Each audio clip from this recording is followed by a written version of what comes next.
Sir good morning sir అందరికీ. నా పేరు రష్మి మణి, ఫారెస్ట్ సెక్షన్ ఆఫీసర్గా ఫారెస్ట్ డిపార్ట్మెంట్లో వర్క్ చేస్తున్నాను. గత 13 సంవత్సరాల నుంచి పనిచేస్తున్నాను. నేను నంద్యాల డివిజన్లో అసోసియేషన్ ప్రెసిడెంట్గా గత 5 సంవత్సరాల నుంచి పనిచేస్తున్నాను. ఇప్పుడు Dinesh Kumar Reddy forest range officer Nandyal వారు నా మీద చేస్తున్న హరాస్మెంట్ను తట్టుకోలేక అవి ఆఫీసర్ దృష్టికి ఎలా తీసుకోవడానికి అవకాశం కూడా కల్పించకుండా నన్ను ఇబ్బంది పెడుతున్నారు దినేష్ కుమార్ రెడ్డి గారు. నిన్న రాత్రి నుంచి ఆయన చేష్టలు మరీ విచిత్రంగా ఉండడంతో నేను ఎలా వెళ్ళాలో, అసలు ఈ విషయాన్ని ఆఫీసర్ దృష్టికి ఎలా తీసుకోవాలో అర్థం కాక మిమ్మల్ని ఆశ్రయించడం జరిగింది. సో మీ ద్వారా ఆఫీసర్స్ని నేను రిక్వెస్ట్ చేస్తున్నాను, ఆయన చేస్తున్న హరాస్మెంట్ మీద ఎంక్వైరీ జరిపించమని చెప్పి నేను కోరుకుంటున్నాను. ఆయన ఏ విషయం మీద అంటే, ఇప్పుడు డ్యూటీస్కి ఒక్కరే వెళ్ళాలని చెప్పి హుకుం జారీ చేయడము, సోషల్ బైకాట్ చేయడము, నాతో ఎవరు మాట్లాడినా వాళ్ళను విధుల నుంచి తొలగించి వేస్తానని చెప్పి బెదిరించడము, నాతో డివిజన్లో ఎవరూ మాట్లాడకుండా చేయటము, ఏదో ప్రొటెక్షన్ వాచెస్ కానీ, ఫైర్ వాచెస్ కానీ, లేకపోతే ఆఫీస్ స్టాఫ్ కానీ నాతో ఎవరు మాట్లాడినా, ఈవెన్ మా సీనియర్ అసిస్టెంట్ గారు నాతో మాట్లాడినా కూడా ఆయన మీద నువ్వు ఆమెతో ఏం పని, ఎందుకు మాట్లాడుతున్నావు అని చెప్పేసి ఇర్రెస్పెక్టెడ్గా బిహేవ్ చేయడము, ఇలాంటివన్నీ చేస్తున్నారు. నాతో ఎవ్వరు మాట్లాడినా వాళ్ళను టార్గెటెడ్ గా తిట్టడం, మాట్లాడటం చేస్తున్నారు.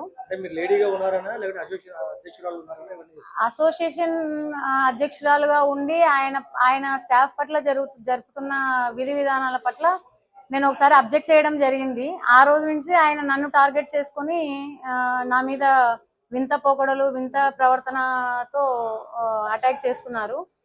ఫారెస్ట్ లోకి ఒక్కరం వెళ్ళడం అనేది చాలా కష్టమైన పని. అలాంటిది ప్రతిసారి అదే చేస్తున్నారు. నాకు తెలియకుండా ఆయన లోపలికి వెళ్ళిపోవటము, నేను లేనేమో అని తెలుసుకుని నన్ను ఇబ్బంది పెట్టాలనే ప్రయత్నం చేస్తున్నారు. బై గాడ్స్ గ్రేస్ ఆయన వెళ్ళిన ప్రతిసారి నేను లోపల ఉంటున్నాను కాబట్టి సరిపోయింది. ఒకవేళ లేకపోతే ఆయన ఎన్ని రకాలు ఇబ్బంది పెట్టేవాడో ఊహించడానికే కష్టంగా ఉంది. నా సబార్డినేట్స్ ఎవరిని కూడా నాతో మాట్లాడకుండా, నాకు సపోర్ట్ చేయకుండా, వాళ్ళ దగ్గర నుంచి మీరు ఆమెతో మాట్లాడితే మీకు రావాల్సినవి కానీ ఇవ్వాల్సినవి కానీ ఇవ్వను అని చెప్పడము, ఇలాంటివన్నీ చేస్తున్నారు. ఆయన దగ్గర నుంచి నేను వెళ్ళిపోతాను అని చెప్పి లెటర్ పెట్టుకున్నాను గత నెలన్నర కిందటనే. ఆయన పెడుతున్న ఇబ్బందులు భరించలేక, రీజన్స్ అవి డైరెక్ట్ గా ఆఫీసర్ కు చెప్పుకునే ధైర్యం లేక, మా మదర్ కూడా హెల్త్ బాగాలేదు, అది ఆ రీజన్ పెట్టుకుని నన్ను అక్కడి నుంచి పంపించేసేయండి అని చెప్పి నేను లెటర్ పెట్టుకున్నాను. కానీ అది కూడా ఫార్వర్డ్ చేయకుండా ఆయన నన్ను ఇబ్బంది పెడుతున్నారు. నాకు ఆయన దగ్గర నుంచి వెళ్ళిపోయే అవకాశం కూడా కల్పించట్లేదు. నేను ఆయన దగ్గర ఉద్యోగం చేయడం ఎంత కష్టంగా ఉందో, మానసికంగా నేను చాలా సంఘర్షణకు లోనవుతున్నాను. ఇలాంటి పరిస్థితుల్లో నా మెంటల్ స్టేటస్ దెబ్బతిని అసలు నేను ఎలాంటి డెసిషన్ తీసుకుంటానో అనే ఆలోచనలోకి వెళ్ళినప్పుడే ఇంకా నేను చివరాఖరిగా మిమ్మల్ని అప్రోచ్ కావడం జరిగింది. నాకేం న్యాయం కావాలంటే ఆయన నుంచి నన్ను బయటికి పంపించి వేరే సెక్షన్ కు అలాట్ చేయడము, దాంతో పాటుగా ఆయన చేస్తున్న విధానాల పట్ల ఎంక్వైరీ జరిపించి ఆయనది తప్పు అని తెలిసి ఆయన మీద యాక్షన్ ఉండాలి.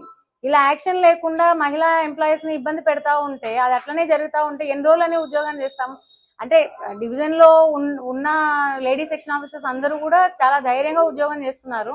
కానీ మా ధైర్యానికి మట్టు పెట్టి ఇలాంటి ఆఫీసర్స్, మేము జెంట్స్ తో సమానంగా ఉద్యోగం చేస్తున్నాము, అది పక్కన పెట్టేసి వీళ్ళు మమ్మల్ని పర్సనల్ గా ఇలా గడ్జి తీసుకొని అటాక్ చేస్తా ఉంటే ఎన్ని రోజులని ఉద్యోగం చేస్తాం?